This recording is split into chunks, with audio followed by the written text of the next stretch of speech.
Alright, so today's video is going to talk about bench arch, or my lack thereof, and what I'm trying to do to improve it, which shouldn't be too hard because it's not really hard to improve when there's nothing there to begin with. Am I right? So that being said, several of you commented on my last video the fact that, again, I am not arching my back whatsoever. In fact, I am trying very hard in each of these videos, but I've just never been very mobile in my back. And the fact that 4 of you pointed this out means it's a pretty significant number, considering that nobody watches my video. What's even more interesting is the fact that even though I can't arch on bench, or at least I said I can't, I'm pretty good at arching on my deadlifts, as you guys have been so nice to point out as well.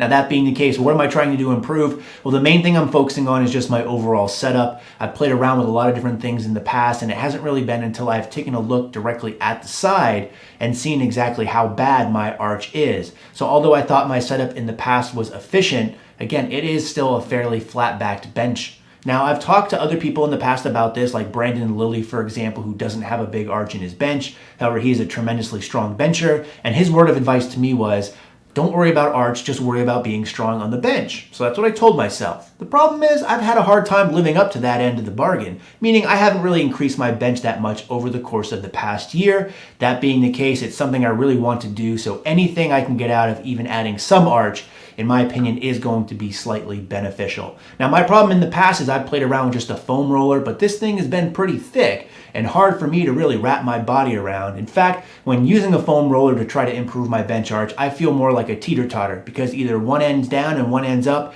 and it's just hard to make both ends touch, if you know what I'm saying. So one of the things I did proactively is I went out to Home Depot and I bought a couple of different sizes of PVC piping. Each one of these costs anywhere between $5 to $9 depending on the size. And my plan is to work small and kind of work my way into the bigger sizes. Ease it in, if you will. So right now I'm playing around with, I think, which is 1 3/4 of an inch, so nothing too bad. But again, for me, someone with not a lot of arch, this has been tremendously helpful. So what I've been doing is really focusing on my setup, really trying to drive my shoulders and traps in first, and then kind of work my way back up onto them even further, trying to imagine touching the top of my clavicle here to my chin, and really focusing on driving my feet backwards to create that arch. Once I'm at as tight a position as possible, I'll then put my feet down on the ground slowly and securely, all while pushing back and trying to maintain that arch. Now, I've been using this PVC pipe as a way to kind of guide me, so it's almost like the game Operation, if you will, where the goal is to not touch the sides here, in this case trying not to touch that PVC pipe, so really arching hard.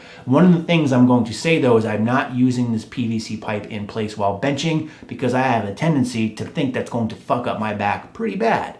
And that's not really what I'm trying to accomplish. So arching really hard, really focusing on this on warm-ups, and the PVC piping is just really a way for me to remember to do this initially. One of the nice things about this PVC piping, however, is also just using it when you're not lifting or training as well. So if I find I have some downtime watching TV or whatever, just throw the PVC pipe in there and just work on my arching and bracing and hold that for a couple of seconds, have a rest period in between, and do a couple of sets of that just to work on it. Now, obviously, this isn't something that's going to change dramatically overnight, but just these few small changes have made a tremendous difference so far, as you can see on this side-by-side comparison. So the fact that I'm aware of it, I'm trying to get better, it is helping some. It's going to take, again, some time not only to increase my arch, but become comfortable doing that while benching, but it's something that I'm dedicating some time to, only because, again, I want to be able to maximize all them strength gains out of that bench, which again for me isn't very much, so hopefully it's going to give something, because again,